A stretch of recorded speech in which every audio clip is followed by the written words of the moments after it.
Hey guys, Matt, IronTrap Garage, and today we are going to be working on the Sweet Heart Roadster project again. So I've kind of jumped over doing some of the door gap stuff till we got the body just a little more sturdy. Just the Roadsters in general, I've touched on in the last video where I boxed the B-pillars.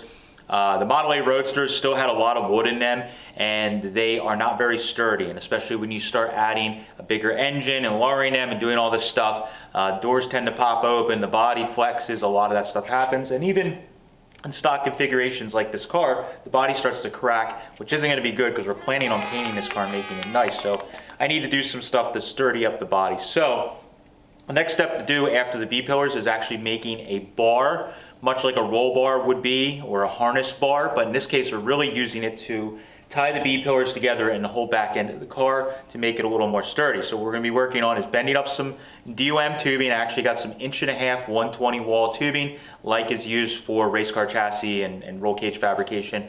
I actually got that tubing, same as we did on the 33.3 window, and I'm going to work on making a floor pan for the area directly below that, so we can put some supports that go down from that bar into the floor, should tie everything in, and will really make this B-pillar and back half of the car super, super sturdy. So let's get started.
Alright, so end of the day yesterday, Steve and I got this tube, the hoop all bent up, and it's fitting pretty good. The only thing I wish I could do, and it's probably my skill level, this has just a little curve to the body here that I'm not really able to get into this tubing, or I'm a little afraid to mess it up because I pretty much nailed everything else and it fits how I want, so I think we're going to leave it alone. Eventually there will be upholstery that will kind of wrap over like a pleat that'll go all the way around the side and the back, and then the seat will kind of get built into it, much like the Free T has. So it should be okay on the sides here, where it sticks out just a little bit. We'll have that roll that'll be kind of dramatic there, so it'll go further than that anyways. So I got it tucked down underneath here. It's kind of under the tulip panel area, basically, so it's not in the way of the seat or anything like that. So that's good back under there. Everything fits nice and tight. It's tight up against the B-pillars there, so I can get a good weld all the way around, 90% around that tube, which should be fine for what this is. And then we're going to be putting uprights down basically where the jack stands are, so everything's sitting pretty much how I want, and that's going to push on the B-pillars and keep it nice and sturdy. So now that I got this fit in place, I'm going to take some measurements, get our tubing cut and notched for the uprights, and then then I got to make some plates, like take some 1/4 inch plate to put for feet for the tubing, and once we get that all assembled, we can put it back in and start welding her up.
Alright, so got all my tubes notched and my plate cut. I got this 1/4 inch plate that I cut and rounded the corners and everything so that they could fit in the corners of the bead on the floor pan. So what I did is I, obviously primed this and the floor pan where they're going to be sitting. So that's all primed. I'm going to have to clean up. I just dusted it on there. I'm going to have to clean it up. So this one goes in that corner, and this one goes in that corner. So it's going to fit in nice like that. Then we can make sure that nothing, that's not going to rust because you got primer. The bare metal areas are being covered up. So we got that, and then I have my tubing here, which is a nice snug fit. Have to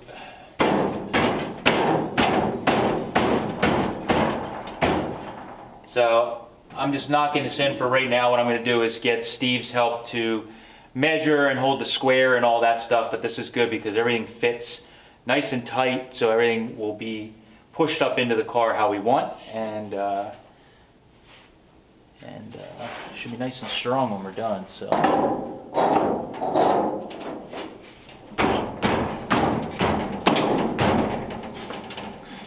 get up in there.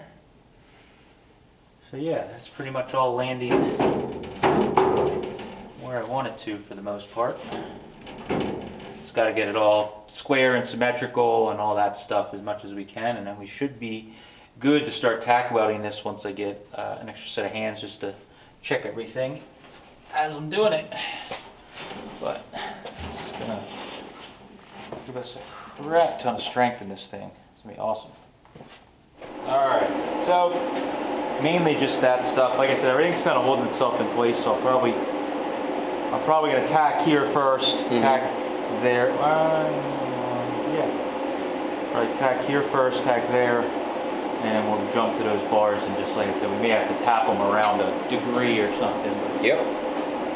I just want to make sure when I tack them, they don't pull and get a little wonky. Don't want wonky. No, trying to avoid wonky on this one.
Okay. Again, I made everything fit so nice.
Like an hour of welding.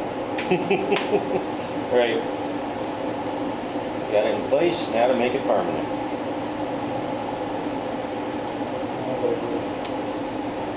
Car yoga. Laying in and around. Yep.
Alright, so I finished up all the welding. It was quite a bit of welding to do around all the tubes and in between everything, and then do the feet on the floor pans, and this thing is sturdy as heck. It's kind of crazy how much of this braced up the body. I mean, I knew it was going to do that, but it between the B-pillars and that, it is really, really strong now, and I don't have to worry about anything moving back in here.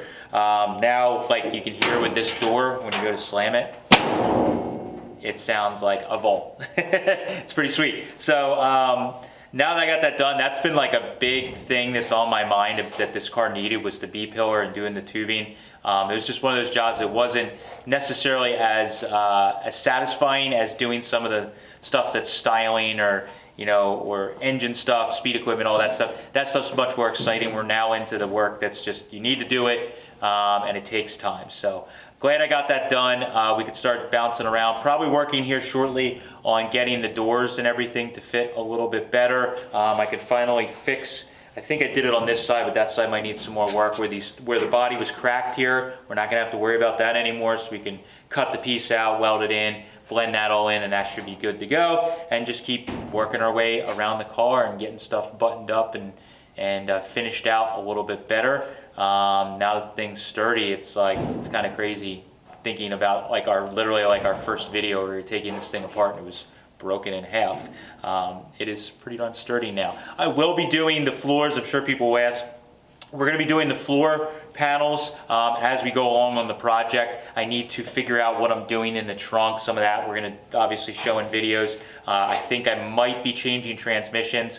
When I started this project, I did not own any CAD LaSalle transmissions. Now I have an abundance of them, and it is definitely a better setup. And not only that, it is the same transmissions I have in a few cars here, so it'll make it easier for if I need parts.